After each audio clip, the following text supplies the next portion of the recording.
Hello and welcome. I'm Annette Reeder from thebiblicalnutritionist.com. And today, yes, I am back at the grocery store, my favorite place to be, unless I'm in my garden. Let me just throw that in. Today, it's not so much about what I'm going to show you, it's more about the why. Many people are emailing, I've got this, what do I eat? I've got this, I've got what do I eat? We're following a disease process. And we're doing that because of a, quote, diagnosis.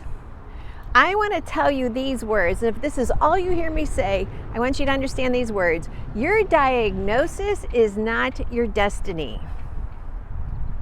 Your diagnosis is not your destiny. And I'm going to share with you why as we go inside and we just really dive into this. Because sometimes we got this label put on us and then we say that's who we are for the rest of our life. No.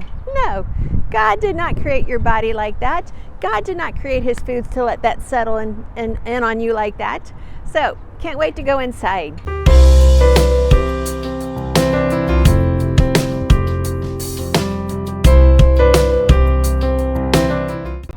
Thanks for letting me share with you God's recipe for excellent health.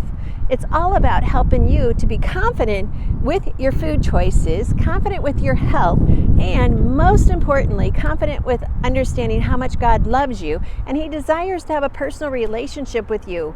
And no one loves you more than him. And I was just reading in Micah how it's an unchanging love. And we all need a little bit of unchanging love in our life. There's always other people that they love you today, they don't love you tomorrow. You know what I mean? God's love is unchanging. Yet he does ask you to accept and receive that love personally. All right, let's go inside and check this out. I want to share with you a story first before we get started. A 49-year-old woman who was depressed, she was overweight, she had migraines, she had irritable bowel disease, she had autoimmune issues with arthritis, some really rare forms of arthritis. Of course, rare is no longer rare anymore in today's society. Yet when she met with the doctor, they removed the dairy, they removed the gluten, and then she added in pre, pro, and phytobiotics to re-heal the gut. So because she had gone to so many different doctors, her hormones were a mess, her brain was a mess, everything was a mess. She was pre-diabetic, she was just miserable. She was spending $50,000 a year just on a medication for this rare autoimmune disease, out of pocket, no less. And she was just miserable. Yet when she went to the doctor, the right doctor, and she was able to look at what was the underlying cause, it was her gut. It was her gut that caused the problems. So remove the dairy, remove the gluten, and then get on pre, pro, and phytobiotics. Also get on vitamin D, a really good multivitamin, and some omega supplements. Within 6 weeks, she was off several medications, and she had lost 20 pounds and has no longer had any migraines. So we have to look at why are we falling for these diagnoses and letting that determine our choices and our days when we can be set free from those diagnoses. So let's look at the process of disease. So I decided to film this outside the store where they have all these beautiful plants. And right here, I'm in the middle of the lavender. Aren't these gorgeous? And lavender is so healing, especially to the mind and also to the gut. So if we look at disease process, number one, our cells are not fed well. When they are not fed well, they're either going to die quickly, or first of all, they're going to change and then they're going to die. So what's next? After that, we start to feel it. We start to feel, I'm just not myself today. I just don't feel as good as I wish I did. After that, we go to the doctor. What happens then? We get a diagnosis. And then we come home, it's like, I have, and then we lay out all of the diagnoses that they say. Okay, so now we have a label. What does that do for us? Does it help us to become healthier? No, a diagnosis may help you to understand what's going on, but it still comes back to what are the symptoms. We always come back to the cells and what's going on with them, what's causing them to change, what's causing them to die off. And then after you have a diagnosis, you then get a prescription. So first of all, the cells feel it, then you feel it, you get a diagnosis and you get a prescription, and then you die from it. If we do not reverse this understanding and go back to the very beginning, all the way back up to the cells, they are not fed well. If we start feeding our cells well, then we're going to not be caught up in the disease process.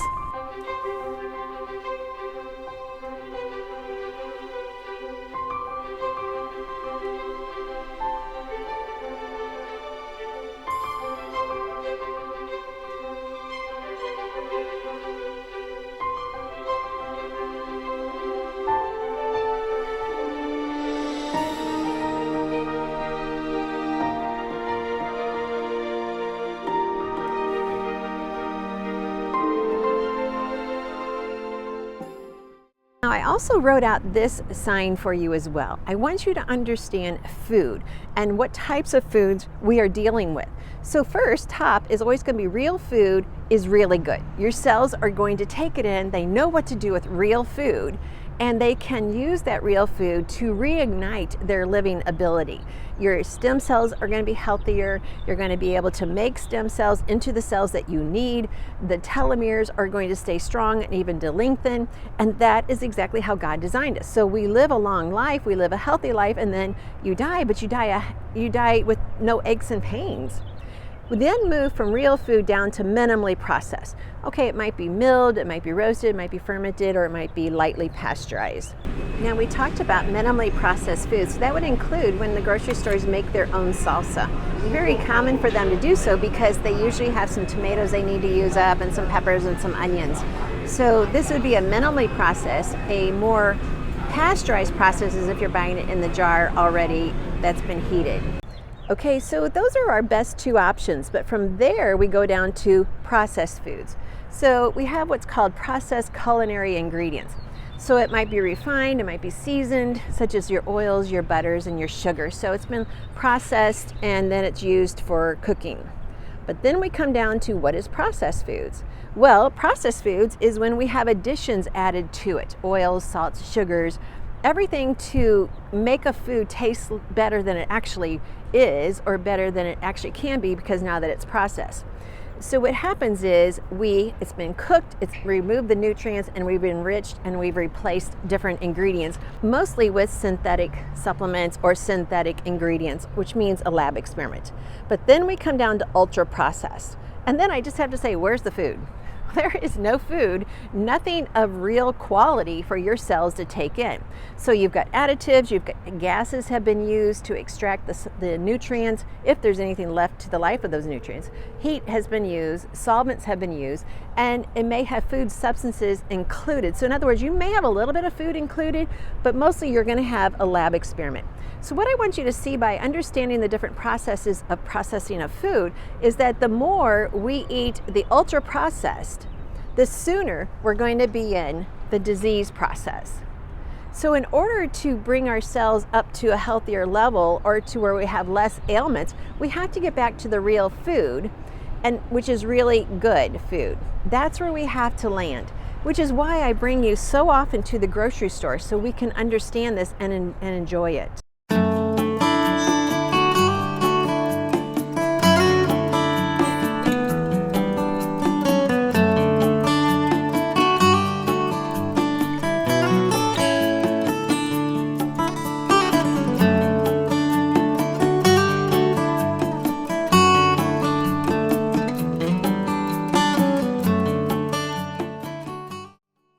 Now, as in the story I shared with you just a few minutes ago, how we get that healing effect that this woman of 49 years was able to achieve is we have to rebuild the gut.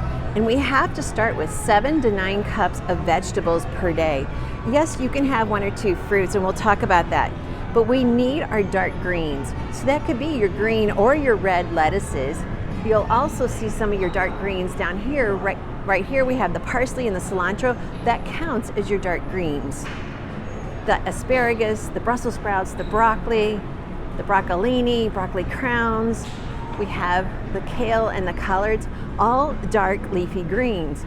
All of these are going to count for what you want to have in your diet every day. Down here we also have spinach. We need to have these dark leafy greens in our diet, so let green become your new favorite color on your dinner plate. Tomatoes also, especially if you're growing them yourself, they need to be in your diet because they are very good at helping to thwart cancer cells and just helping you get rid of inflammation. I know some of you have difficulty with different nightshades and different histamine producing foods. That is really more of a gut issue than a food problem. You may change your diet temporarily to help ease it while it heals, but the food is not the problem, it is the gut that is the problem. Nightshades and oxalates is something to pay attention to, but also pay attention to where you're getting your food, who's growing your food. So these are really good choices. So take those tomatoes, add it with your peppers, and add that with your onions. Another food to have on the must enjoy every week is garlic. We want our garlic to be from, if you're watching us from America, then you want it from America. If you have garlic in your own country, then you want it from your country. We don't want garlic that has been imported from a country that you may not think is a good country to be purchasing it from. I'm not going to say what that is. I'm just going to let you guys figure that out. But for us in America, we want USA garlic. And you can grow garlic even in a planter box. It's so easy to grow.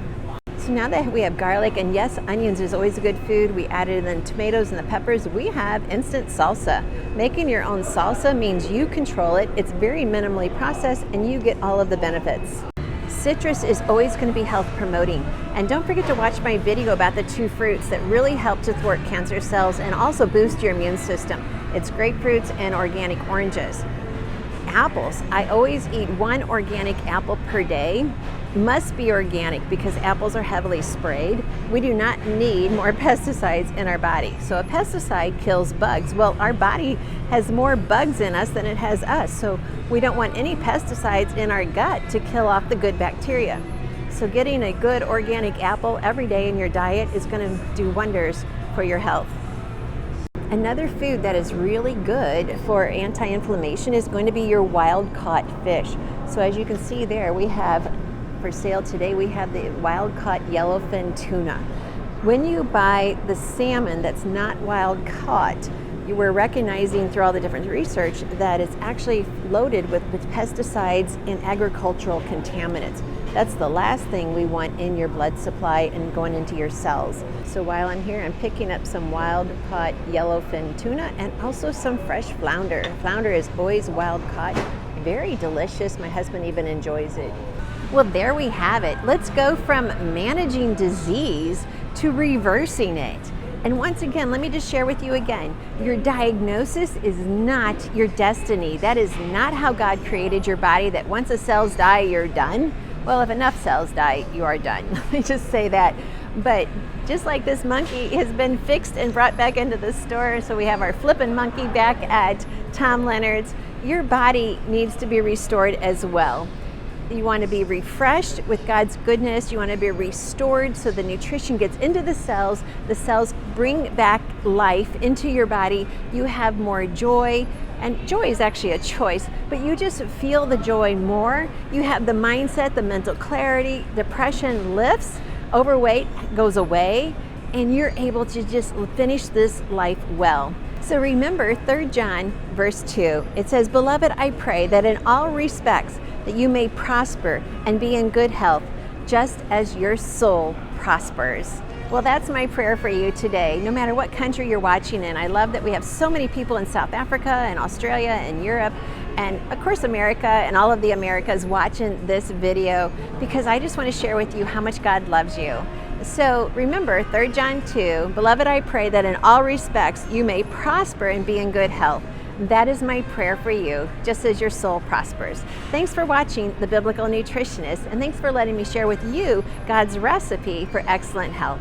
Have a blessed day. Remember, God desires to have a relationship with you. It is finally here, my latest book, and this is such a treasure. I am so excited about this book, 7 Foods of the Promised Land. Why these 7 foods? Does it really matter? Why didn't he choose broccoli? You know how I teach about that. But no, these 7 foods are so specific. God had a purpose for each one of these foods to be a lesson for us to learn from. The way he shares his love through these 7 foods is incredible. Not only how nutritious they are for us, but how delicious they are for us and how spiritually encouraging they are for us. I can't wait for you to get your hands on my new book, 7 Foods of the Promised Land. Be sure and check out any of your retailers. It's available everywhere, even on my website. And while you check it out and read this book and enjoy it, be sure and leave a review on Amazon or our website. I'm going to be doing some fun giveaways for people who leave a review. Thanks for watching, and I really want you to check out 7 Foods of the Promised Land.